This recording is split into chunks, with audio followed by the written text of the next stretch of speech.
자, 우리 하나님 말씀 봅니다. 하나님 말씀은 누가복음 13장 23절에서 30절까지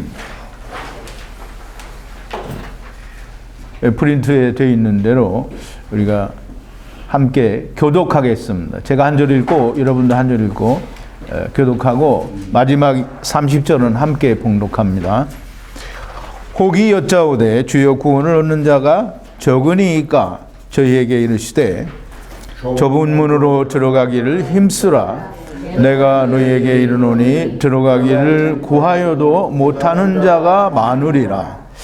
집주인이 일어나 문을 한번 닫은 후에 너희가 밖에 서서 문을 두드리며 주여 주여 열어주소서 하면 저가 대답하여 가로되 나는 너희가 어디로서 온 자인지 알지 못하노라 하리니 그때 너희가 말하되 우리는 주 앞에서 먹고 마셨으며 주는 또한 우리 길거리에서 가르치셨나이다 하나 저가 너희에게 일러 가로되 나는 너희가 어디로서 왔는지 알지 못하노라. 행악하는 자들아 나를 떠나가라 하리라. 너희가 아브라함과 이삭과 야곱과 모든 선지자는 하나님 나라에 있고 오직 너희는 밖에 쫓겨난 것을 볼 때에 거기서 슬피 울며 이를 갈미 있으리라. 사람들이 동서남북으로부터 와서 하나님의 나라의 잔치에 참석하리니 보라 나중된 자로서 먼저 될 자도 있고 먼저 된 자로서 나중될 자도 있느니라 하시더라. 아멘. 잠깐 기도하겠습니다. 거룩하신 여호와 아버지 하나님, 감사와 찬송과 영광을 돌립니다.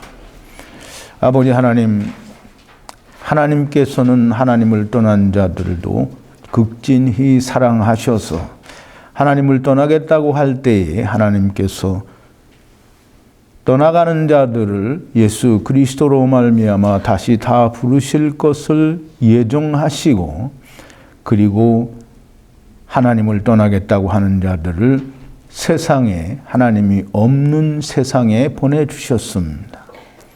하나님이 계시지 아니하고 하나님과의 관계가 단절되므로 인생들은 하나님 나라에 있었던 일을 알지 못하고 또 왜 어떻게 세상에 왔는지를 알지 못합니다.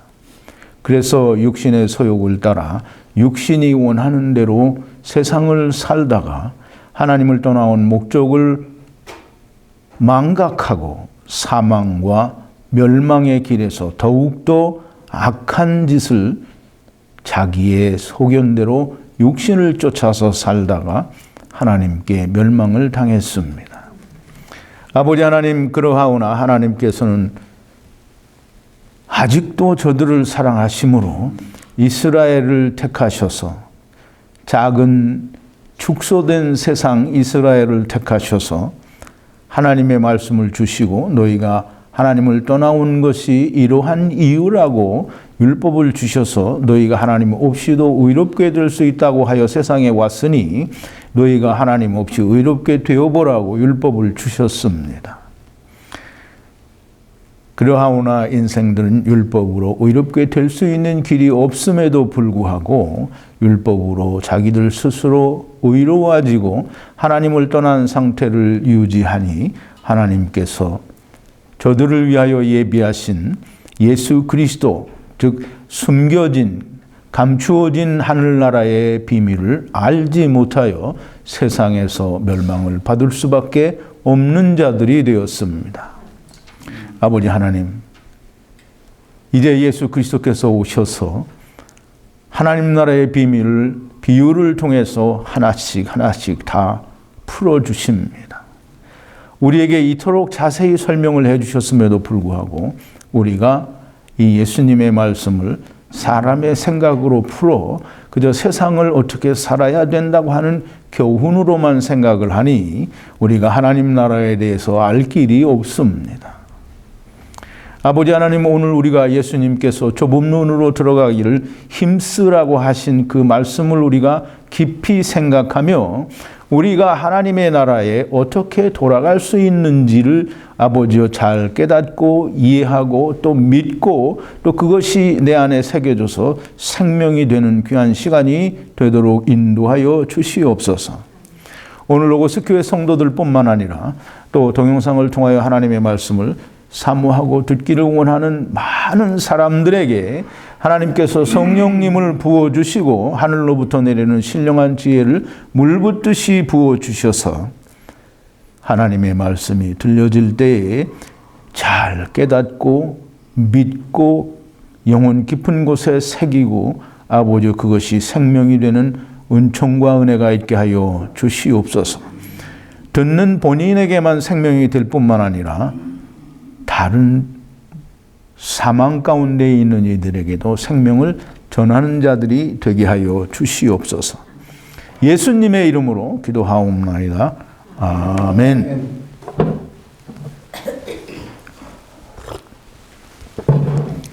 지난 금요일에도 좁은 문으로 들어가라라는 제목이 거의 똑같죠. 오늘은 이제 좁은 문으로 들어가기를 힘쓰라라는 그런 제목으로. 이제 그 성경은 서로 틀립니다. 지난 금요일 날은 마태복음 7장에 있는 말씀을 했고 오늘은 누가복음 13장에 있는 말씀을 하는데요. 이게 내용은 같은 내용입니다. 근데 약간의 차이가 있어서 이 좁은 문으로 들어가라는 것을 좀 100% 이게 다 잘 이해하고 깨닫기를 바라서 두 번으로 나눠서 이렇게 공부를 합니다. 이 좁은 문으로 들어가라는 말을 우리가 잘 예수님께서 말씀하신 그 의도를 잘 이해하고 깨닫는 것은 너무나 중요합니다. 뭐 성경 말씀이 우리가 다 생명을 이야기하기 때문에 중요하지 않은 것이 사실 없습니다. 그런데 더욱더 중요하다라고 강조해야 하는 그것은 뭐냐면 사람들이 다 사람의 생각을 가지고 자기 생각에 맞춰서 사람의 교훈으로 풀어내니까 예수님께서 주신 생명의 말씀을 이해를 하지 못하기 때문에 잘 이해하는 것이 그렇게 중요하다고 하는 거예요. 왜냐하면 생명이 달려있기 때문에. 우리 육신의 생명이 달려있는 게 아니라 저와 여러분의 영원한 생명이 달려있기 때문입니다. 모든 사람이 하나님을 떠난 모든 자들은 다 좁은 문으로 들어가야만 됩니다. 왜 좁은 문으로 들어가야 할까요? 좁은 문으로 들어가야만 구원을 얻고 영원한 생명을 얻을 수 있기 때문입니다. 그런데 사람들은 구원을 얻기 위해서 다 넓은 문으로 들어가고 있어요. 그래서 좁은 문으로 들어가라는 말씀의 뜻을 알고 이해하고 믿고 깨닫는 것은 너무나 중요한 일입니다. 좁은 문으로 들어가라. 또는 좁은 문으로 들어가기를 힘쓰라. 이게 누가복음에서 예수님이 좁은 문으로 들어가기를 힘쓰라.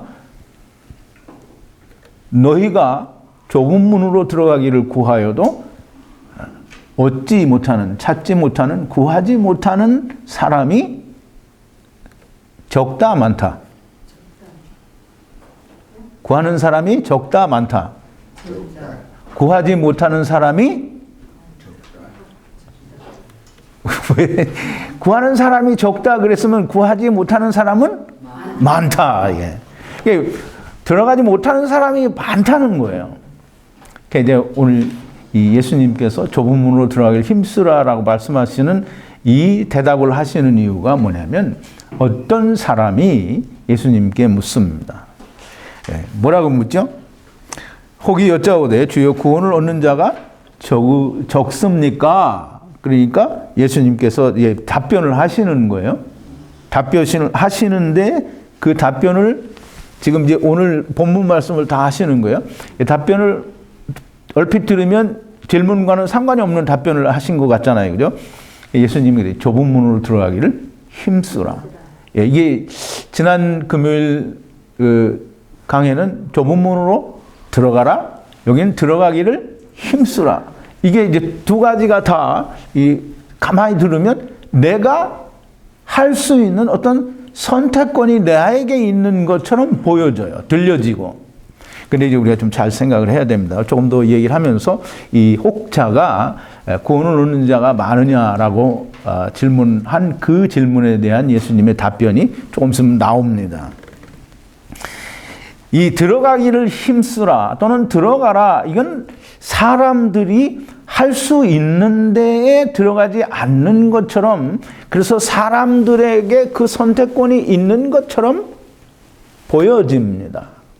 그리고 여기에 그 힘쓰라라는 말은 이게 그 보통 들어가기를 뭐 보통 애쓰는 이런 정도가 아니라 전쟁에 나가서 그 전쟁의 상대방과 싸워서 이기지 못하면 나는 죽어요. 그러니까 반드시 이기기 위해서 싸우는 그런 싸움을 싸우라는 거예요.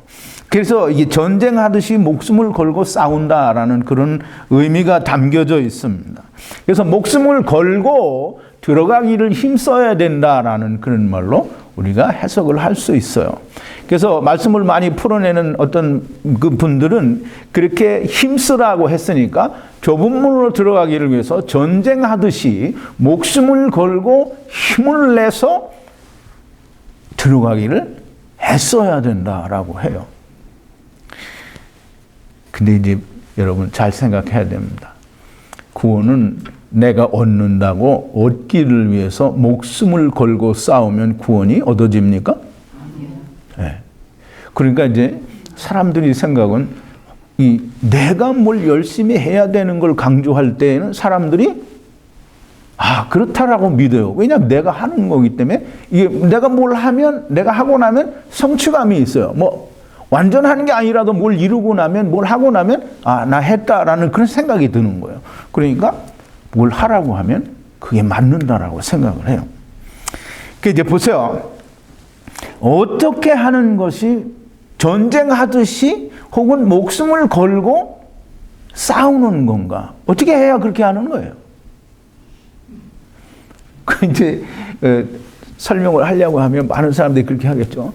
이제 우리 여기는 그런 게 없으니까 한국에서 같으면 무슨 새벽 기도를 그냥 빠지지 말고 나오고 큰 철야기도 나오고 성경 공부, 구역 예배, 무슨 세미나, 무슨 노인 성경대학, 하여간 뭐 할 것 없이 다 열심히 다니면서 11조도 그냥 헌금도 수십 가지 뭐 다 열심히 하고 뭐 집을 팔아서 성전 건축하는데 헌금을 내는 뭐 이런 열심을 내고 그게 목숨 걸고 하는 거다라고 설명을 하는 그런 분들이 많이 있어요.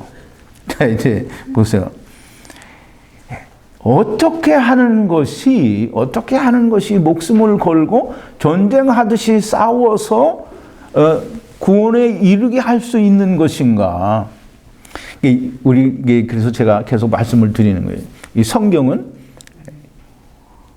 제 자랑 같기는 합니다만 이게 성경을 처음부터 얘기하면 끝까지 얘기가 뭐예요? 맞아 떨어져야 되잖아요, 그죠? 그러니까 처음에 얘기했는데 뒤에 가서 얘기가 틀어지면 성경이 맞지 않는 거예요. 그러니까 예수님께서 말씀하신 비유를 우리가 들을 때 여기서는 맞는데 여기 가서는 안 맞으면 딴 비유에서는 이렇고 이 비유에서는 이렇고 그러면 그럼 하나님 말씀을 제대로 이해한 게 아닌 거예요. 예수님께서 말씀하신 것에는 100% 하자가 있어서는 안 되는 거예요.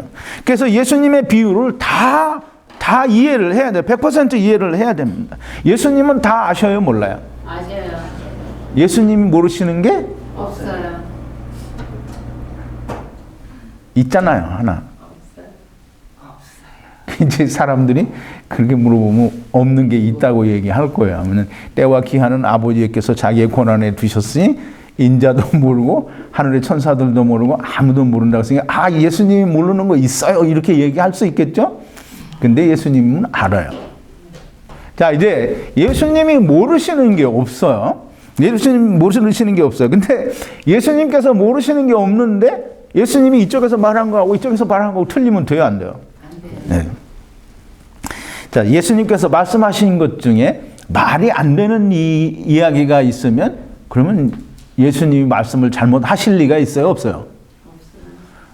그러면 누가 잘못한 거예요? 사람들. 듣고 해석한 사람이 잘못한 거예요. 힘써서 예수님은 지금 힘쓰라고 얘기했잖아요. 그래서 힘써서 전쟁하듯이 목숨을 걸고 싸워서 구원을 쟁취하라 이런 말처럼 들리니까 그럼 예수님은 다른 사람들이 그렇게 해석을 한 거예요. 그 해석이 맞다고 하면 예수님은 앞뒤가 다른 말을 하는 거예요. 이제 이 힘쓰라, 이 전쟁하듯이 목숨을 걸고 싸우라라는 그 단어는 이 헬라어 스트롱 코드가 75번인데요. 싸우다, 투쟁하다 또는 뭐 전쟁하듯이 이렇게 다투고 싸우는 걸 말해요. 근데 이제 그 단어가 그런 뜻만을 가지고 있으면 우리가 어떻게 해석할 수가 없어요. 우리 이제 그 혼인잔치를 제가 얼마 전에 얘기할 때도 얘기했잖아요. 그 들림을 받는다, 취함을 받는다라는 라카흐라는 단어가 혼인 예식에서는 신부를 데려온다, 아내를 맞이한다라는 그런 뜻이 있다고 했어요. 근데 여기도 이 다투다 또는 경쟁하다, 싸우다라는 이 단어 가운데 이게 무슨 뜻이 있느냐면 법정 소송을 수행하다라는 그런 뜻이 있어요. 근데 이제 싸운다라는 말은 이 우리가 그 우리 말 가운데도 그런 게 있잖아요. 법정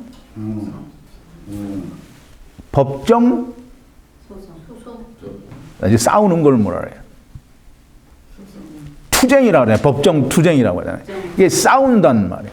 지금 이 싸우는 것을 목숨을 걸고 내 목숨을 걸고 전쟁하듯이 이 싸움을 하는 거예요. 법정 소송을 하는 거예요. 이제 보세요. 왜 법정 소송이냐면 예수님이 아무 의미도 없이 이 단어를 쓴 게 아니에요. 이제 우리가 이 세상을 살면서도 그렇잖아요. 상대방하고 무슨 분쟁이 생겼어요. 그럼 뭐 해요? 싸우는 거지. 그러니까 어떻게 싸워요? 그냥 주먹으로 치고받고 그래서 내가 이기면 이기는 거야? 아니요. 그러면 뭐 해요? 논쟁만 해요? 논쟁으로 해결이 안 되면 어떻게 해요? 그러니까 소송하잖아요. 그게 싸우는 거예요. 그게 투쟁하는 거예요. 그럼 이제 내가 세상에 내려와서 하나님이 너 하나님 없이 의롭게 된다고 했으니까 하나님의 법을 줄 테니까 이걸 가지고 해봐. 그러면 이제 하나님 앞에 내가 나를 내세우려면 내가 율법을 거치는 게 있으면 돼요, 안 돼요? 안 돼요. 이제 여러분 잘 걸려들었어요. 율법에 걸리는 게 있으면 안 돼요.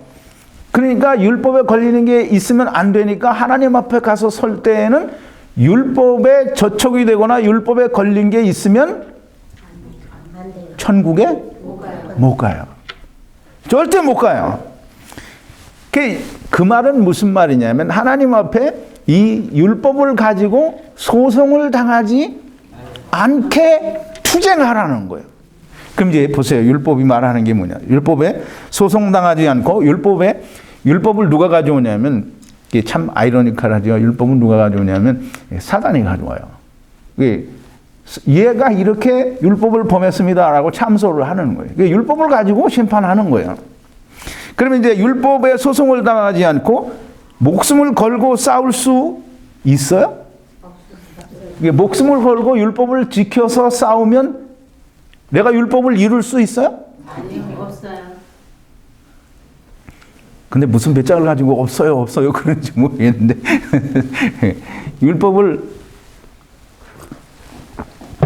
내가 율법을 사도 바울은 그랬어요. 바리새인들과 서기관들의 생각이 사도 바울의 생각이나 크게 다르지 않을 거예요. 빌립보서에 보면 사도 바울이 그렇게 말했어요. 내가 율법의 의로는 한 점 흠이 없는 자라 그랬어요.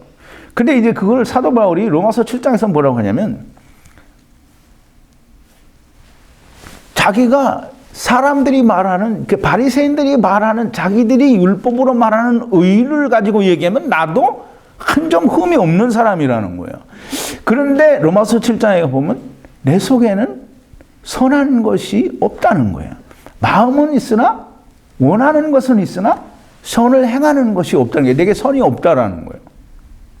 왜 그러냐면 자기가 탐심을 몰랐기 때문에 그렇다라는 것을 로마서 7장에서 얘기를 해요. 이제 제가 그런 얘기를 했죠. 율법을 목숨을 걸고 지키려고 하면 율법이 요구하는 게 뭐예요? 율법이 우리에게 뭘 요구해요? 그죠? 이제 보세요. 우리 로마서 3장 19절 20절인데요. 프린트 이제 2번인데요. 우리가 알거니와 무릇 율법이 말하는 바는 율법 아래에 있는 자들에게 말하는 것이니 이는 모든 입을 막고 온 세상으로 하나님의 심판 아래에 있게 하려 함이니라. 그러므로 율법의 행위로는 그 앞에 의롭다 하심을 얻을 육체가 없나니 율법으로는 죄를 깨달음이니라. 그럼 이제 율법으로는 하나님의 우리는 이제 율법을 지키다 보면 반드시 거칠이가 걸린단 말이에요. 그러니까 걸렸어요. 그럼 죄가 드러났죠? 그럼 어떻게 해야 되는 거예요? 죄를 깨닫고. 그 죄가 드러났잖아요. 그럼 어떻게 돼요? 죽어야 되는 거예요. 그 이제 목숨을 거는 건 그거에 죽으라는 거예요. 목숨을 거는 거는 죽는 거예요. 율법이 내게 와서 나에게 깨닫게 해준 게 뭐냐면 너는 죄가 있으니까 하나님의 심판 아래 있다. 하나님의 축복 아래 있다 그러면 우린 천국 가죠. 그래 하나님의 심판 아래 있으면 어딜 가요? 지옥 가는 게 너무 싫으신가 봐. 대답을 얼른 안 하지. 심판 아래 있으면 우리는 절대 하나님께서 주시는 복을 누릴 수 없는 거예요. 심판인데. 자, 이제 보세요. 목숨을 걸고 싸워서 내가 율법을 지켜서 내가 의롭게 될 수 있는 걸 가지고 예수님이 너 지키라 힘써서 들어가기를 구하라 라고 하시는 말이 아니라는 거예요. 이게 이제 법정 소송에, 즉 율법을 지키는 일은 내가 이 법에 대해서 하자가 없게 되어야 된다라는 말이에요. 지금 법적인 하자가 없도록 율법을 지키라는 거예요. 근데 이제 그렇게 지킬 수 있어요, 없어요? 없어요. 근데 그렇게 지킬 수 없는데 바리새인들과 서기관들은 그렇게 지키고 있어요. 그래서 잘 지키고 나서는 자기들이 뭐라는 거예요? 나는 죄가 없다라는 거예요. 나는 의인이고 세리와 저런 놈들이 죄인이지 나는 아니라는 거예요. 그래서 이제 예수님이 세상에 오셨어요. 예수님이 오셔서 이 바리새인들과 서기관들에게 초를 치기 시작하는데 초를 치는데 그 말이 무슨 말인지를 모르는 거예요. 자, 이제 예수님이 뭐라고 하시냐면 눈을 천국 가려면 뭐라 그래요? 천국 가려면 눈을 뽑아라. 네 눈이 범죄하거든 눈을 뽑아라. 네 오른손이 범죄하거든 오른손을 잘라라. 이게 눈을 뽑아서 갈 수 있으면 가고 팔을 잘라서 갈 수 있으면 가고 음욕을 품으면 간음한 것과 똑같은데 그 음욕을 품지 않기 위해서 가슴을 도려내려면 도려내고 가슴을 도려내면 살겠어요? 형제를 미워하면 살인한 거다라고 했는데 형제를 미워하지 않는 사람이 있어요? 없어요. 이렇게 말하니까 모든 사람이 다 형제를 미워한다는 말 같이 들리는데 형제를 미워하는 사람이 있을 수도 있어요. 그러니까 그런 사람은 그럼 어떻게 해야 돼? 이거를 미워하지 않으려면 마음을 뺄 수 있는 방법이 있어요? 없어요. 그러니까 지금 예수님은 유대인들, 즉 바리새인들과 서기관들에게 지금 무슨 얘기를 하는 거예요? 눈을 뽑아라, 손을 잘라라, 음욕을 품으면 간음이다, 형제를 미워하면 살인이다. 이거 무슨 말을 하는 거예요? 네? 그러니까 니네가 하는 그 율법은 너 지킬 수 없는 건데 왜 니네가 그걸 한다고 하느냐? 눈을 뽑고 너 천국 갈래? 그럼 눈을 뽑고 가라는 거예요. 할 수만 있으면 그렇게 가라는 거예요. 한쪽 눈 빼니까 또 한쪽 눈이 뭐 해요? 또 하죠. 오른손 잘랐어요. 그럼 왼손이 또 하죠. 그 왼손, 오른손 눈 다 뽑고 그런데 이제 마음이 죄를 짓잖아요. 그럼 마음을 도려내고 그럼 발 자르고 또 이쪽 발도 자르고 뭐가 남아요? 근데 예수님 얘기는 그거예요. 니네는 이렇게 네 스스로 율법을 지켜서 의롭게 될 수 없다라는 걸 이야기하시는 거예요. 그런데 사람들은 율법을 지켜서 자기들이 의롭게 되어가고 있는 거예요.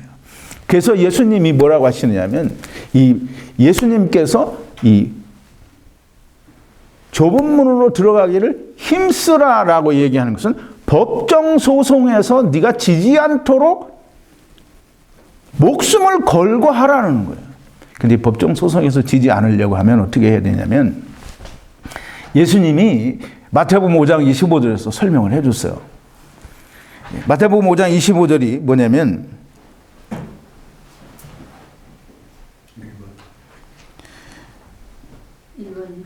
1번에 있네요. 왜 그게 1번에 있지? 너를 송사하는 자와 함께 길에 있을 때에 급히 사화하라. 그 송사하는 자가 너를 재판관에게 넣어주고 재판관이 너를 관예에게 내어주고 옥에 가둘까 염려하라. 이거는 이제 급히 사화하라는 그 제목으로 여러분에게 성경 공부를 여러 번 해서 여러분들이 다 아실 텐데, 너를 송사하는 자, 우리를 송사하는 자는 누구겠어요? 물론 참소하는 자는 사단인데, 사도 요한이 이야기하는 그 우리를 참소하는 자는, 우리를 고소하는 자는 누구냐면 예수님이 얘기하죠. 내가 너희를 고소할까 염려하지 말라. 너희를 고소하는 고소자는 너희의 바라는 모세니라 그래요. 이제 그 말은 모세가 사단이라는 말이 아니라 모세가 준 율법을 가지고 법정 투쟁을 하는 거예요. 왜? 율법을 가지고 있으니까. 그러면 이제 너를 송사하는 자와 길에 있을 때에, 그 길은 이제 제가 여러 번 설명을 드렸죠. 길은 무슨 길이라고요? 인생길, 나그네 길. 인생길에 있을 때, 인생길에 나와 같이 있는 게 뭐예요? 율법이에요. 근데 율법이라는 말을 항상 이스라엘에게 준 하나님의 법이다, 10계명이다 이렇게 생각하지 말고, 율법은 내가 하나님 없이도 내가 의롭게 되겠다고 한 그것이에요. 그러니까 내가 세상에 인생길에 있을 때, 물론 이스라엘에게는 율법이지만 우리 이방인들에게는 똑같이 하나님 없이 내가 의롭게 되는 걸 말하는 거예요. 그래서 하나님 없이 내가 내 힘으로 의롭게 되겠다라고 한 그것과, 즉 율법과 내가 길에 있을 때에 급히 어떻게 하라? 사화하라. 그게 이제 사화하라니까, 이 사화하라는 말은 그 타협하다, 중간점을 찾아낸다라는 그런 뜻이에요. 그러면 이제 보세요. 사단하고 나하고 타협을 하면 돼요? 안 돼요? 안 돼요. 그럼 이제 사화하라는 말이 무슨 말이냐면 율법으로, 즉 나를 고소하는 자, 즉 율법이 나와 함께 있을 때에 율법이 나를 참소하지 못하도록 내가 이 율법에 고소당하지 않도록 하라는 게 사화하라는 거예요. 율법에 고소당하지 않으려면 어떻게 해야 돼요? 율법이 없어요.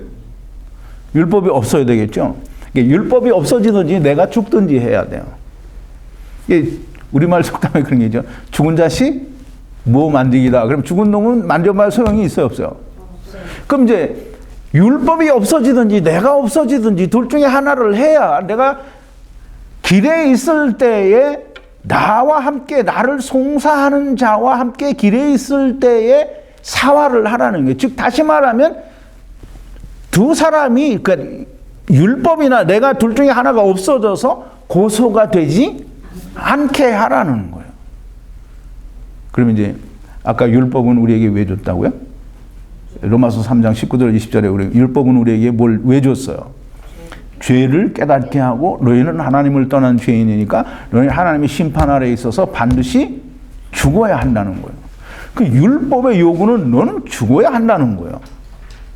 그리고 율법의 요구를, 타협점을 찾는다라는 것은 율법의 요구를 들어주라는 거예요.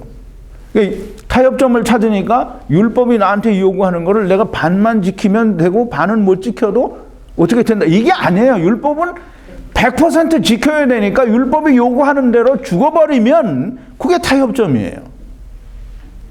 근데 이제 그렇게 죽으라고 그러면 이제 문제가 되죠. 뭐가 문제가 될까요? 죽어버리면 뭐가 문제예요?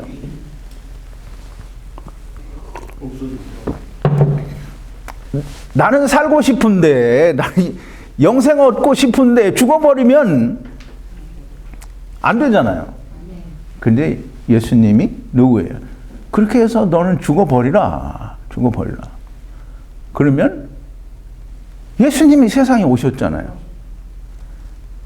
예수님이 세상에 오셨어요. 그러니까 너희를 위해서 내가 왔으니까 너는 그냥 율법에 대해서 죽으라는 거예요. 그게 무슨 말이냐면 율법에 대해서 죽어버리면 율법이 나를 더 이상 심판할 수가 없어요. 그러니까 내가 율법에 대해서 죽어버리는데 그 율법에 대해서 죽어버리면 그러면 예수님이 이제 오셨어요. 예수님이 세상에 오셨으니까 예수님이 너를 만나준다는 거예요.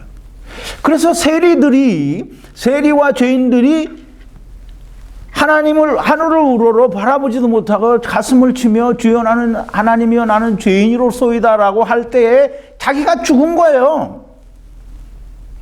그러니까 예수님이 세리네 집에 들어와 있는 거예요.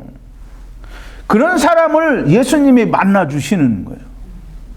그래서 예수님이 결국은 그런 사람들을 위해서 어떻게 했어요? 십자가에서 돌아가신 거예요. 그러니까 십자가에서 돌아가신 이유가 뭐냐면 많은 사람들이 죽어야 할 걸 대신 예수님께서 죽으신 대성물로 죽으신 거예요. 그걸 갈라디아서에서 사도 바울은 뭐라고 말하느냐 하면 때가 참에 하나님께서 자기 아들을 여자에게서 나게 하시고 율법 아래 나게 하셔서 율법 아래 종으로 있는 자들을 속량하여 아들의 명분을 주어서 아들로 삼기 위해서 그렇게 하셨다라는 거예요.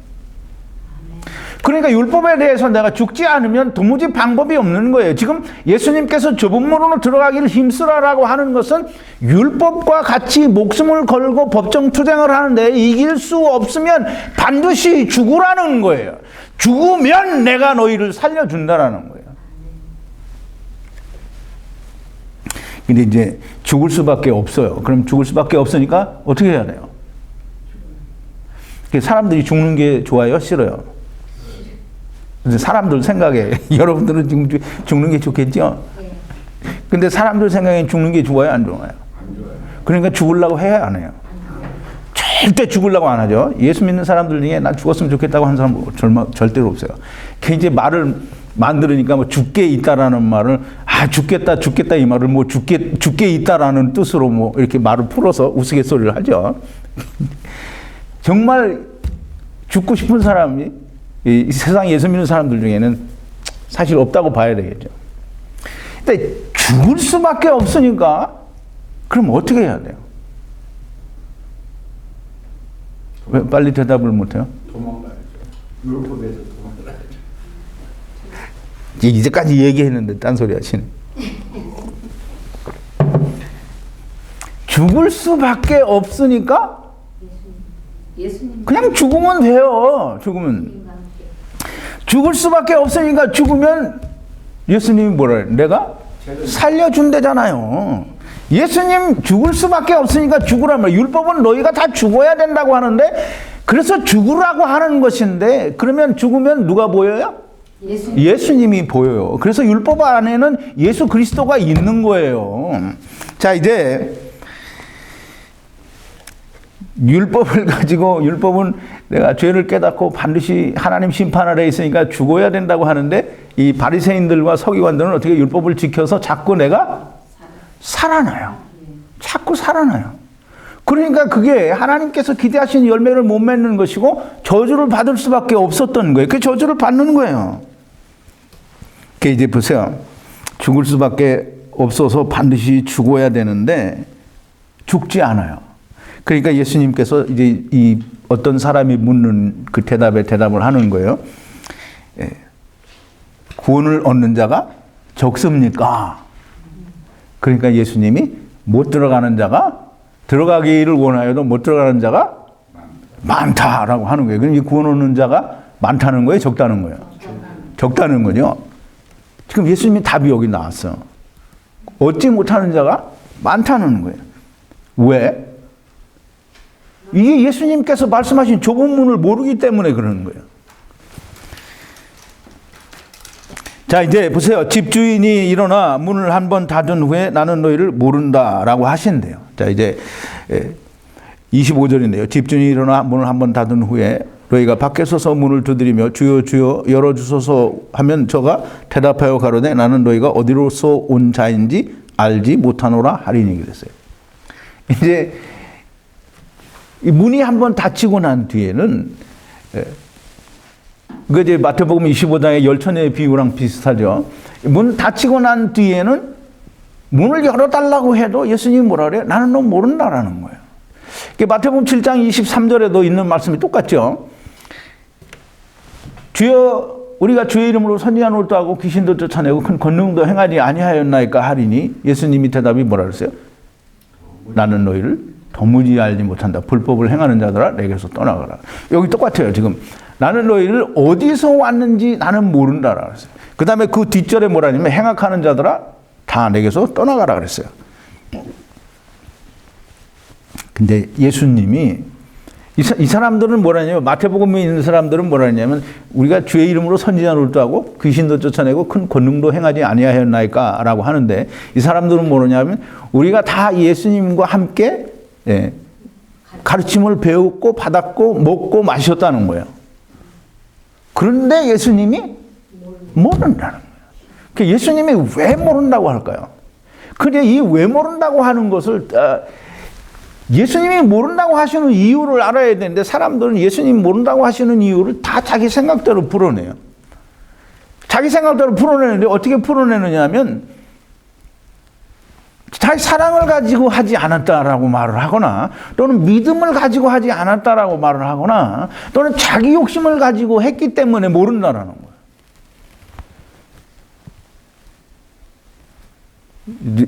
정말 그건 정말 개똥 같은 소리예요. 예수님이 성경은 성경으로 항상 풀어야 돼요.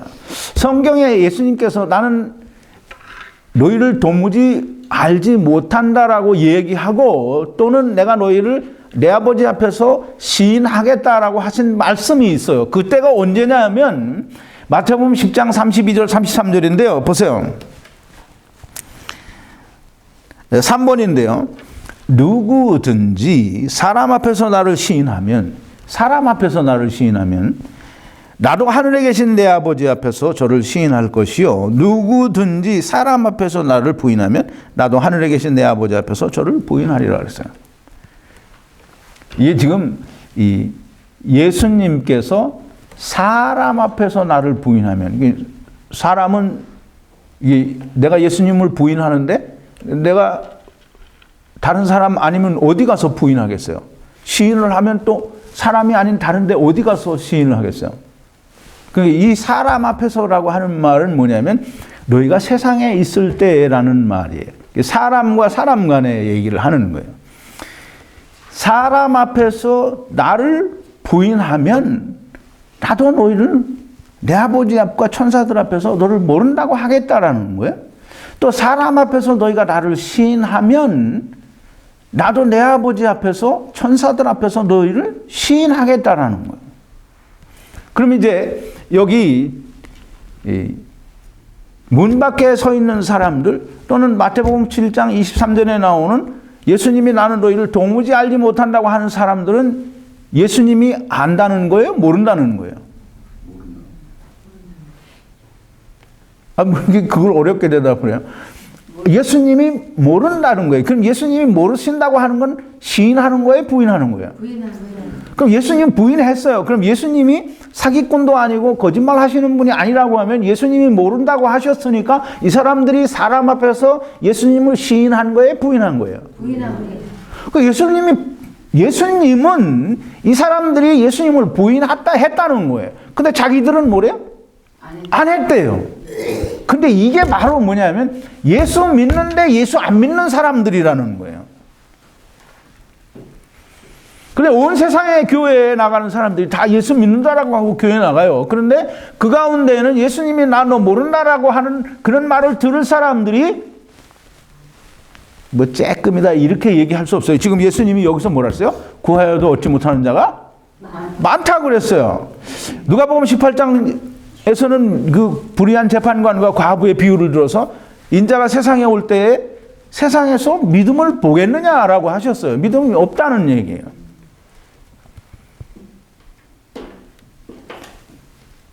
예수 믿는다라고 하는데 예수 믿지 않는 사람들이 많다는 거예요. 근데 우리가 이걸 알지 못하면 예수 믿는다고 교회 10년, 20년, 30년 뭐 이렇게 나가면서도 예수님께 나는 모른다라는 말을 들을 수밖에 없어요. 오늘 아침에 이제 얘기를 들은 건데요. 좀 잠깐 동안만 제가 얘기를 할게요. 그 TV 프로에서 그 어떤 한 교회의 그 비리에 대해서 이제 파헤친 건데요. 그 어느 교회인지 이름도 모르고 아무것도 몰라요, 저는. 근데 그 교회에 뭐 성전 건축을 한다고 하고 한 평당 뭐 1,200만 원이래 건축을 한대. 땅을 어디다 사가지고 하는지 참 모르겠는데, 그러면서 그 한 평씩 헌금을 하라고 해서 그 가정들이 집 잡히고 뭐 하고 폐물 다 팔고 이렇게 해서 1,200만 원을 했대요, 어떤 여자분이. 그리고 자기는 하나님 앞에 큰 일을 했다고 생각을 하는 거예요. 그리고 자기가 세상에 있는 전 재산 팔아서 다 그렇게 성전 건축한다라고 헌금하고 나중에 하나님께서 나는 너 모른다라는 말을 들을 수밖에 없는 사람이 돼버린 거란 말이에요. 근데 그때 가서 우리 목사가 이렇게 가르쳤습니다. 나는 죄 없습니다. 이렇게 해봐야 소용이 없다는 거예요. 소경이 소경을 인도하면 뒤쫓아간 놈은 안 넘어진다? 화 있을진저 서기관들과 바리새인들이여, 너희는 천국문을 붙들고 너희도 들어가지 않으면서 들어가려고 하는 사람들도 못 들어가게 한다. 누구? 거짓 선지자들. 자기를 높이는 자들, 자기의 의를 드러내는 사람들이 그런 사람들이라는 거예요. 자, 이제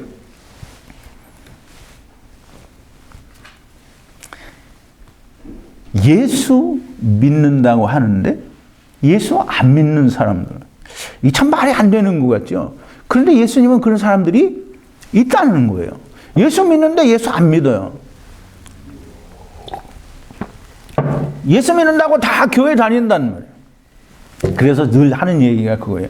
교회 다닌다고 다 예수 믿는 거 아니고, 또 예수 믿는다고 말했다고 해서 다 그리스도 안에 있는 거 아니고, 내가 교회 다니고 다 예수 믿는다고 고백했기 때문에 내가 구원받는 거 아니라는 거예요. 좁은 문으로 들어가야만 생명을 얻는 거예요. 그 좁은 문으로 들어가는 걸 반드시 알아야만 됩니다. 근데 이 예수를 믿는데 예수를 믿지 않는다. 그럼 이제 뭘 믿지 않는지 우리가 알면 되잖아요. 그죠? 예수님 믿는다라고 하는데 믿지 않는 게 있어요. 그게 뭔지 우리가 알아야 돼요. 그러니까 이제 보세요. 우리가 예수님께서 십자가에서 돌아가시면서 그 신포도주를 머금고 이제 그걸 안 마시겠다고 하시고 고개를 떨구고, 떨구기 전에 뭐라 하죠? 다 이루었다. 그럼 이제 우리는 예수님께서 세상에 오셔서 다 이루었다 그러고 돌아가셨어요. 그럼 뭘 다 이루셨을까요? 율법의 물론 이제 율법을 이루었다라고 이렇게 이야기하면 뭐 다 정말 100점을 줘도 되죠. 근데 예수님께서 세상에 오신 목적을 다 이룬 거예요.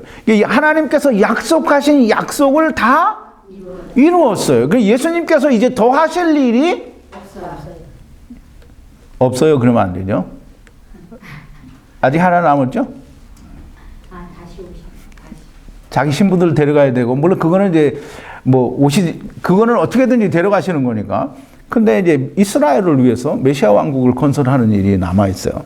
근데 세상에서 세상을 위한 것은 다 이루셨어요. 그게 율법을 이루셨다는 것이요, 모든 것을 다 이루었다라는 거예요. 하나님께서 구약에서 창세기 1장 1절에서부터 요한계시록 마지막 장 마지막 절까지 약속하신 그 약속을 다 이루셨다라는 거예요. 다 이루셨으니까, 그럼 요한계시록 마지막 장 마지막 절까지 이루었다라는 말은 이제 우리는 아직 이루어지지 않았다라고 얘기할 수 있죠. 근데 예수님께서는 이루신 거예요. 왜? 예수님은 시간에 속해 있는 분이 아니기 때문에. 그러니까 이제 우리가 좀 더 그걸 따지면 구약에 약속하신 모든 약속이 예수님께서 다 이루셨다라는 거예요. 그러니까 이제 우리가 대표적인 것만을 얘기해 보자고요. 먼저 수도 없이 많지만 우리가 이제 안식일을 얘기하잖아요. 그죠? 사람들이 특히 이제 어떤 데에서는 안식일은 율법을 주기 전에 창세기 2장 1절부터 있는 말씀이니까 이건 율법이 아니다라고 얘기를 해요. 그런데 여전히 그 안식일을 지키신 것은 곧 하나님께서 사람들에게 주신 약속이에요. 그래서 그걸 창세기 31장에서 다시 얘기를 하는데 보세요. 창세기가 아니라 출애굽기 7번인데요. 너희는 안식일을 지키라라고 말씀을 하셔요. 그러면서 이는 나와 이스라엘 자손 사이에 영원한 표징이며, 이 말은 약속이라는 거예요. 나 여호와가 여섯 동안 천지를 창조하시고 제7일에 평안히 쉬어 평안하였음이니라 하라. 예수님이 하나님께서 율법으로 안식일을 지키라고 주신 이유는 뭐냐면 창세기 2장 1절에서 이미 하나님께서 창조의 일을 마치고 안식을 하심으로 내가 너에게 안식을 주겠다라는 약속을 하셨다라는 말을 지금 창세기 31장 17절에서 천명하고 계시는 거예요. 그러면 창세기 2장 1절에서 이야기하는 안식을 하셨다라는 말씀이 곧 약속이라는 거예요. 그럼 하나님께서 약속하신 이 약속을 예수 그리스도께서 오셔서 다 이루셨다는 거예요. 그래서 그 이루신 것을 성경은 사도 바울을 뭐라고 증거를 하느냐면 에베소서 2장 6절에서 그 프린트를 여러분 거는 아마 안 돼 있을 거예요. 제가 읽어드릴게요. 여러분 다 아는 내용이니까 또 함께 일으키사 그리스도 예수 안에서 함께 하늘에 앉히시니 그랬어요. 근데 우리는 다 땅에서 우리 찬송가 204장을 맨날 부르면서도 이상한 헛소리들을 하는 거예요. 우리가 땅에 있지만 우리는 하늘에 안치운 바 되었고, 골로새서를 통해서 사도 바울은 우리가 그리스도와 함께 하나님 안에 우리의 영원한 생명이 감추어져 있다는 거예요. 자, 이제 보세요. 그래서 우리가 하늘에 다 안치운 바 되었으니까 히브리서 기자는 또 뭐라고 하느냐면 히브리서 4장 10절인데요. 이미 그의 안식에 들어간 자는 하나님이 자기 일을 쉬심과 같이 자기 일을 쉰다. 이게 자기 일을 쉰다는 게 내가 뭐 밖에 나가서 일해가지고 밥 먹고 살 그런 일을 쉰다는 게 아니에요. 자기 일은 뭐냐면 바리새인들과 서기관들이 하는 것처럼 내가 나를 의롭게 하는 일을 안 한다는 거예요. 왜? 하나님이 해주셨으니까. 그게 안식에 들어간 자의 표상이고 안식에 들어간 자의 모습인 거예요. 자, 이제 그러니까 이제 안식일 지켜야 된다, 또는 뭐 주일 성수해야 된다 이렇게 말하는 사람들은 다 주님을 부인하는 거예요. 예수 그리스도께서 이루신 걸 부인하는 거예요. 이 사람들은 예수 믿는다고 하고 예수 안 믿는 사람들인 거예요. 자, 이제 조금 전에도 얘기를 드렸지만 뭐 성전 건축하는데 평당 1,200만 원이 드니까 뭐 다 사람들이 한 병씩이라도 다 헌금을 하라고 해가지고 뭐 1,200만 원씩 헌금을 했다고 그래요. 이제 성전은 뭐냐면 이 참 성전을 너무 무식해서 이 사람들이 이해를 못해서 그러는데, 하나님이 세상에 계셔요. 그걸 참 이해를 못해서 그러는 거예요. 하나님이 세상에 계셔요, 안 계셔요? 안 계셔요. 그러니까 하나님이 이스라엘 백성에게 뭐라고 하느냐면 내가 너희 중에 거할 초소를 짓되 그 성소를 지으라는 거예요. 그럼 내가 너희 중에 거하겠다라고 하니까 지금 거하고 있는 거야, 안 거하고 있는 거야? 그거 없는 거예요. 근데 하나님이 직접 거기에 내려오시면 그러면 거기 하나님이 계신 거겠죠. 근데 거기 하나님이 계셔요, 안 계셔요? 하나님이 거기에 뭘 두셨냐면 하나님이 여기에 계시다라고 하는 그 이름을 거기에 두셨어요. 그러니까 솔로몬이 솔로몬 성전 지어놓고 내가 이 지은 성전에 하나님이 계시겠느냐, 하늘과 하늘들과 하늘이라도 감당치 못할 하나님이신데 그 하나님이 사람이 지어놓으니 건물 안에 거하시겠느냐, 솔로몬이 그렇게 고백을 했잖아요. 그런데 그 성전을 주시고 그렇게 하신 것은 뭐냐면 내가 장차 너희와 함께 하겠다라고 하는, 너희를 성전 삼고 내가 너희 안에 거하겠다라고 하는 하나님의 약속이에요. 그래서 성전은 약속이에요. 그럼 이제 성전을 하나님께서 우리에게 주시기 위하여 예수 그리스도께서 오셨어요. 그래서 예수 그리스도는 임마누엘 하나님이에요. 그 성전 대신 예수 그리스도께서 세상에 오신 거예요. 예수 그리스도 안에는 하나님이 계셔요. 그래서 임마누엘 하나님인 거예요. 임마누엘 하나님을 잘 이해를 하시길 바랍니다. 지금 그걸 설명할 시간은 없고요. 그래서 이 예수 그리스도께서 십자가에서 죽으시고 3일 만에 부활하셔서 예수 그리스도는 하나님께로 가시고 우리의 의롭다 하심을 위하여 하나님께 올라가시고 하나님께 가셔서 우리에게 뭘 보내주셨어요? 성령을 보내주셨어요. 그럼 이제 하나님이 약속하시고 예수 그리스도께서 우리에게 보여주시고 성령님이 오셔서 성령님이 우리 안에 거하심으로 우리가 뭐가 됐어요? 성전이 됐어요. 우리가 성전이 되었단 말이에요. 그러니 우리가 성전이지 교회 건물이 이게 돌멩이로 된 게 이게 성전이 아니란 말이에요. 그러니까 성전 건축하니까 뭐 헌금 내서 우리가 건물 짓자. 아니 우리가 교회가 건물이 이렇게 필요해서 우리가 건물이 사람들이 많이 모이니까 조금 더 크게 짓자 뭐 이렇게 뭐 크게 뭐 그렇게 무지막지스럽게 크게 지을 필요는 없죠. 그렇게 교회를 지어서 우리가 모여서 공부하고 교제하자라고 해서 건물을 짓는다는 건 절대 잘못된 게 아니에요. 그걸 뭐라고 하는 게 아닙니다. 그거를 이게 하나님의 성전이라고 공가를 쳐서 사람들에게 돈을 뜯어내가지고 그 건물을 지어서 이게 하나님의 성전이라고 하고 하나님께 봉헌하고 헌동하는 그 자체가 그걸 하는 목사들이 예수를 믿는데 예수 안 믿는 사람인 거예요. 그러니까 이제 보세요. 아까 얘기했죠. 소경이 소경을 인도하면 둘 다 빠지는 거예요. 그러면 이제 화 있을진저 서기관들과 바리새인들이요. 너희가 천국문을 붙들고 너희도 들어가지 않고 들어가는 자료도 못 들어가게 한다. 그게 누구예요?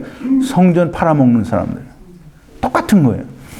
자, 이제 예수 그리스도께서 사람의 모든 죄와 회방을 예수님께서 십자가에서 다 가져가셨다라고 분명히 마태복음 12장 31절에서 얘기해요.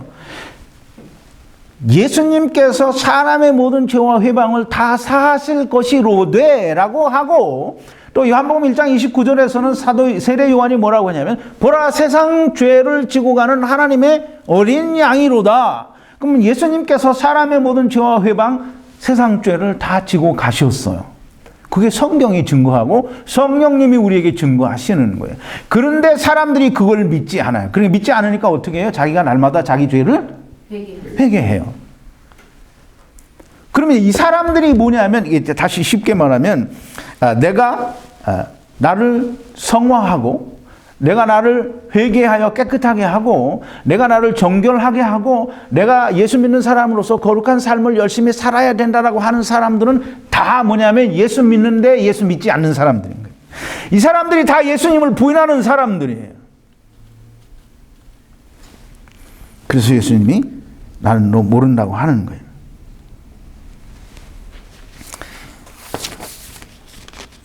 자, 이제 예수님이 얘기하시죠. 너희가 아브라함과 이삭과 야곱과 모든 선지자는 하나님의 나라에 있고 오직 너희는 밖에 쫓겨나는 것을 볼 때 거기서 슬피 울며 이를 갈미 있으리라. 이제 오늘 본문 말씀 가운데 28절과 29절인데요.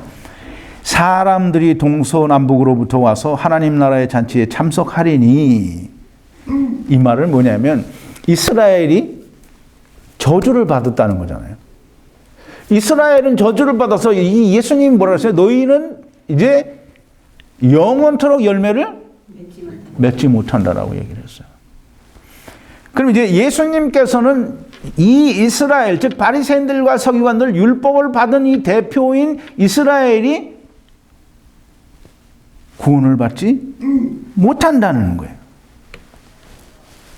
세리와 죄인들, 즉 다시 말해서 율법 아래서 나는 죽을 수밖에 없다라고 하고 율법에 대하여 죽은 사람들만 예수님이 만나 주신 거예요. 이제 보세요. 이스라엘은 제가 이제 얼마 전서부터 설명을 드렸죠. 이스라엘은 세상을 축소한 작은 세상이에요. 작은 세상. 그럼 이제 이스라엘에 바리새인들과 서기관들이 있어요. 그럼 바리새인들과 서기관들이 있으면 또 뭐가 있어요? 세리와 죄인들이 있단 말이에요. 고아와 과부와 그런 죄인들이 있단 말이에요. 그럼 이제 이 작은 세상에 그런 게 있으니까 큰 세상에 뭐가 있어요? 큰 세상에도 똑같이 바리새인들과 서기관들이 있고 세리와 죄인들이 있는 거예요. 그 바리새인들과 서기관들이 우리가 똑바로 이해를 하지 못하면 세상에 왜 그런 사람들이 있냐라고 생각을 하는데, 바리새인들과 서기관들은 제가 이제 자기를 예수님 우리 공부를 했어요. 자기를 높이는 자는 낮아지고 자기를 낮추는 자는 높아지리라 그랬어요. 그럼 자기를 높이는 자가 누구예요? 우리 자매님이 졸리신 것 같아요.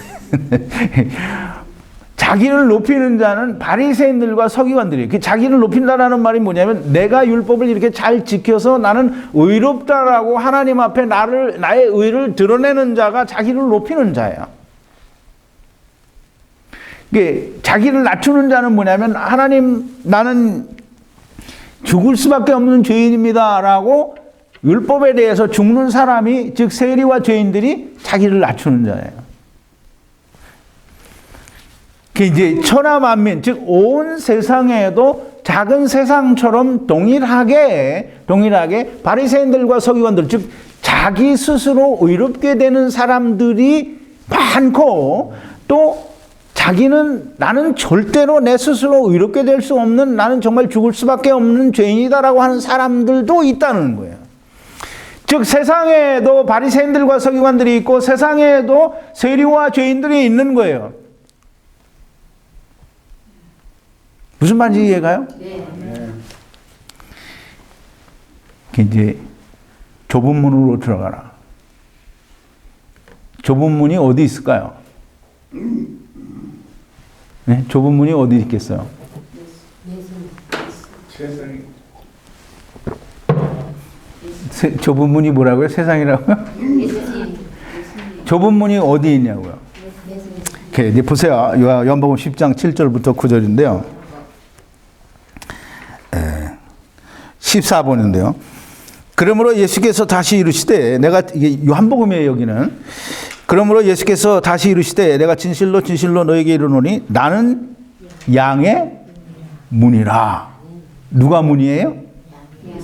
누가 문이냐고. 예수님이 누구의 문이에요?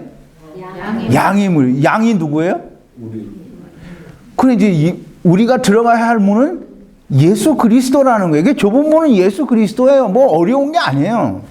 자, 이제 먼저 온 자는, 나보다 먼저 온 자는 다 절도요 강도니 양들이 듣지 아니하였느니라. 내가 문이니 누구든지 나로 말미암아 들어가면 구원을 얻고, 또는 들어가며 나가며 꼴을 얻으리라 그랬어요. 참 되게 쉬운 것 같으면서도 여기에는 참 깊은 뜻이 있습니다. 예수님이 양의 문이에요. 그래서 좁은 문이 곧 예수님인데, 좁은 문으로 들어가기를 힘쓰라. 예수 그리스도로 말미암아 의로워지는 일을 믿으라는 건데, 즉 하나님께서 예수 그리스도로 말미암아 이루신 것을 믿으라라고 하는데, 그걸 믿는 자가 적다, 많다? 적다는 거예요. 우리 좁은 문으로 들어가라는 게 뭔지 알겠죠? 조금 있으면 더 자세하게 나옵니다. 자, 이제 나보다 먼저 온 자는 다 절도요 강도니 양들이 듣지 아니하였느니라 그랬어요. 양들이 듣지 않았다고 그랬어요. 그러면 들은 양들은 누구 양이에요? 양들이 예수님보다 먼저 온 사람들이 있는데, 그 먼저 온 사람들의 말을 듣지 않았어요. 그러면 이건 누구 거예요? 아니, 먼저 온 자가, 이게 설명을 잘 들어요. 먼저 온 자가, 예수님보다 먼저 온 자가 절도요 강도니 양들이 듣지 않았대요. 그럼 먼저 온 자들이 절도요 강도인데, 이 절도요 강도의 말을 듣지 않았어요. 그럼 누구 거예요? 예수님 거가 되겠죠? 네, 보세요. 그럼 이제 나보다 먼저 온 자, 예수님보다 먼저 온 자가 절도요 강도래. 그럼 먼저 온 자가 누구겠어요? 율법. 네, 바리새인과 서기관들을 두고 얘기하는 거고, 이스라엘의 지도자들을 두고 얘기하는 거예요. 근데 바리새인들과 서기관들과 이스라엘의 지도자들은 뭘 가지고 있어요? 율법이에요. 그게 율법이 예수님보다 먼저 온 절도요, 강도요, 또 바리새인들과 서기관들과 이스라엘의 지도자가 절도요, 강도요, 그 사람들의 말을 들은 사람은 예수님의 양이에요, 아니에요? 아니에요. 근데 우리가 이걸 잘 이해를 해야 되는 거예요. 그러니까 예수님이 오셔서 예수님께서 복음을 전하시고 말씀을 전하시니까 그 말씀을 듣는 자가 누구예요? 예수님의 양이에요. 그러니까 목자는 양을 알고 양들은 자기의 목자를 아니까 목자의 음성을 안다는 거예요. 즉 다시 말해서 하나님의 말씀이 들리면 하나님의 말씀을 듣는다는 거예요. 절도요 강도의 말을 듣는 자들은 예수님의 말을 듣지 않는 거예요. 보세요. 율법은 뭘 하는 거죠? 이렇게 물어볼 때마다 질문을 잘 이해를 못 하시는데 율법을 잘 지켜서 뭐 하는 거예요? 그럼 예수님이 오셔서 우리를 뭐 만들어 주는 거예요? 이게 둘 다 의를 이루게 하는 거잖아요. 근데 예수님이 나중에 오셨고 의를 이루는 율법이 먼저 왔어요. 그러니까 먼저 온 율법은 절도요, 강도요, 예수 그리스도께서 나중에 오셔서 그 예수 그리스도로 말미암는 의인이 되는 것이 참 진리요, 생명이요, 구원이라는 거예요. 그게 좁은 문이라는 거예요. 이해가 됐어요? 네. 정말 잘 되나요? 네. 금요일 날 얘기한 거고 똑같지는 않죠? 네, 똑같지 않지만 조금 비슷하지만 이제 같은 말이에요. 네. 자, 이제 말씀을 좀 정리를 합니다. 생명으로 인도하는 문은 이제 하나 더 얘기를 해야 되는데, 내가 문이니 누구든지 나로 말미암아 들어가면 구원을 얻고 또 들어가며 나오며 꼴을 얻으리라 그랬어요. 이 말씀도 무슨 말인지 우리가 좀 이해를 해야 돼요. 나로 말미암 내가 문이니 나로 말미암아 들어가면 구원을 얻고, 그러니까 예수님이 생명의 문이에요. 좁은 문이란 말이에요. 거기 들어가면 구원을 얻어요. 근데 들어오며 나가며 꼴을 얻으리라 그랬어요. 근데 들어오며 나가며 이게 뭐예요? 자, 어렵죠? 조금? 들어오며 나가며. 예수님의 문으로 들어가면 우리가 뭘 얻어요? 양식. 구원을 얻고 생명을 얻죠? 네. 그러면 나오며, 이 나오면은 무슨 뜻이냐면, 이 임금님의 혼인잔치에 비유하면 청한 자들을 불렀는데, 와요, 안 와요? 그래서 이제 이 잔치 임금, 주인 임금이나 또는 누가복음에서는 잔치를 배설한 주인이라고 얘기를 하죠. 종들에게 뭐라면 너희는 사거리에 나가서 길에 나가서 이 나가서예요.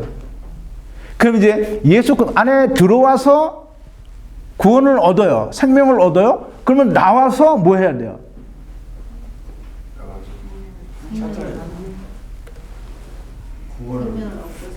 너희는 주 안에서 빛이라.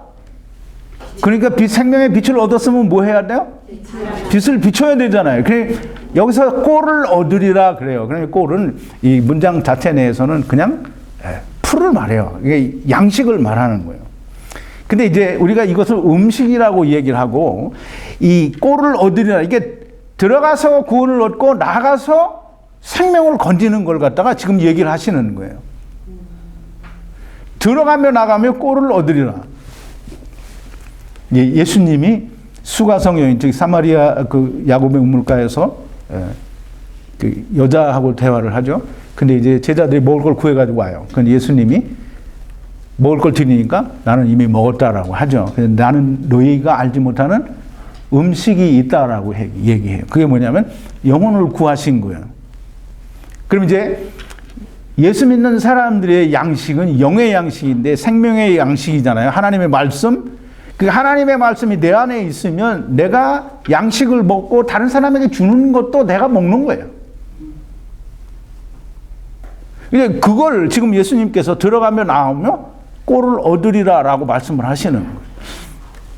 자, 이제 생명으로 인도하는 문은 지금 마태복음에 있는 말씀인데요. 마태복음 7장 14절인데요. 생명으로 인도하는 문은 좁고 길이 협착하여 찾는 이가 적음이니라 그랬어요. 이 생명으로 인도하는 문은 길이 좁고 협착하대요. 길이 좁고 협착하다라는 말이 무슨 뜻일까요? 그래, 물론 이제 좁고 작다라는 뜻이에요. 근데 왜 좁고 작겠어요? 사람이 작다는 네? 구원자가 작다는 뭐라고 얘기하시는데 잘 누가 맞는 답을 얘기한 것 같아서 좀. 내가 할 수 없는 이제 예를 들어서 얘기하면 우리가 이제 좁은 길을 가잖아요. 그럼 좁은 길을 갈 때 내가 이렇게 운신할 수 있는 폭이 커요, 작아요? 그 내가 할 수 있는 게 없기 때문에 좁은 거예요. 근데 이제 넓은 길은 내가 가면서 별짓을 다 해도 되잖아요. 그죠? 막 이것도 하고 저것도 하고 다 하는 거예요. 그 길이 좁고 협착하다는 얘기는 뭐냐면 내가 할 수 있는 것이 없기 때문에 길이 좁고 협착한 거예요. 그 예수님은 뭐라고 하냐면 너희는 할 거 없다라는 거예요. 내가 다 했으니까 너희는 그냥 믿기만 하라는 거예요. 그래서 아무것도 할 수 없기 때문에 길이 좁고 협착한데 사람들의 심리가 뭐냐면 내가 뭘 안 하면 이게 불안한 거예요. 그래서 내가 뭐라도 한 가지를 해야 내가 한 것 같은 거예요. 그래서 내가 자꾸 뭘 하게 되고 내가 뭘 자꾸 쌓아야 되고 내가 뭘 자꾸 이루어 가야 그게 뭘 한 것 같은 거예요. 그게 길이 넓은 거예요. 왜? 내가 할 수 있는 운신의 폭이 넓은 거예요. 찾는 이가 적다라는 거는 자기가 하는 게 없다니까. 그게 지금 보세요. 이 복음이라는 게 예수 그리스도께서 하신 것을 온전히 믿고 나는 아무것도 안 해야 된다고 하니까 그 말을 믿는 사람이 없잖아요. 근데 하나님은 성경을 통해서 예수님을 통해서 하시는 말씀이 그거예요. 너희는 아무것도 할 거 없다. 왜? 너희가 하나님을 떠난 거 잘못된 거 알았니? 그럼 내가 너희들을 데려올게. 다만 한 가지 너와 같이 도망가는 놈들을 한 놈이라도 데리고 오라는 거예요. 그거 하라는 건데 무슨 예수님이 해주신 걸 안 믿고 내가 뭘 해야 된다라고 하니까 그러니까 좁은 문으로 못 들어가는 거예요. 들어가기를 원하여도 못 들어가는 거예요. 왜? 내가 해야 되는 게 있어야 되니까. 자, 보세요. 이제 결론을 내립니다. 예수님께서 좁은 문으로 들어가라 혹은 좁은 문으로 들어가기를 힘쓰라라고 하신 것은 많은 사람들이 생각하듯이 세상 길로 가지 말고 예수님 믿으라는 말씀을 하시는 게 아니에요. 하나님 나라에 들어가기 위해서 하나님께서 원하시는 의를 이루기 위해서 너희가 너희를 지키고 너희의 힘으로 의롭게 되는 걸로 하지 말고 하나님께서는 너희가 못하는 걸 다 아시고 하나님께서 하나님의 아들 예수 그리스도로 말미암아 모든 것을 다 해주었으니 그냥 믿기만 하라는, 그래서 그 믿기만 하는 것이 좁은 문으로 들어가는 거예요. 아멘입니까? 아멘. 좀 씩씩하게 하지, 좀 씩씩하지 않게 그냥. 자, 모쪼록 동영상을 보신 분들도 좁은 문으로 들어가라는 게 무슨 말인지 꼭 좀 이해를 하시고, 정말 좁은 문으로, 좁은 문으로 들어가는 걸 내가 막 길을 쓰고 들어가는 게 아니에요. 그냥 거기서 엎어져서 자빠져서 그냥 죽으면 되는 거예요. 제발 다 내가 뭘 이루려고 하는 걸 버리고 죽는 사람이 되기를 바랍니다. 기도하시겠습니다. 거룩하신 여호와 아버지 하나님, 감사와 찬송과 영광을 돌립니다. 오늘도 주님께서 좁은 문으로 들어가기를 힘쓰라고 하신 그 말씀을 통해서 우리가 예수님이 우리에게 무엇을 바라시고 원하시는지를 우리가 잘 알았습니다. 아버지 하나님, 내가 나를 지켜 의롭게 되고 또 선하게 되려고 하는 그 모든 것을 다 버리고 율법에 대해서 우리가 다 예수 그리스도와 더불어 함께 죽을 수 있는 자들이 되게 하여 주시옵소서. 하나님께서는 사도 바울을 통하여 형제들아 너희가 다 예수 그리스도로 말미암아 예수 그리스도의 몸으로 말미암아 율법에 대하여는 죽임을 당하였다라고 하였사온데, 아버지 예수를 믿는다고 하는 사람들이 죽지 않고 살아있는 사람들이 너무 많이 있습니다. 아버지 하나님이요, 하나님의 귀하신 그 생명을 위하여 우리를 위하여 목숨을 버리신 예수 그리스도의 그 십자가의 은혜와 사랑이 우리의 속에 아버지 온전히 깨달아지고 믿어지고 이해되어지게 역사하여 주시옵소서. 예수님의 이름으로 기도하옵나이다. 아멘.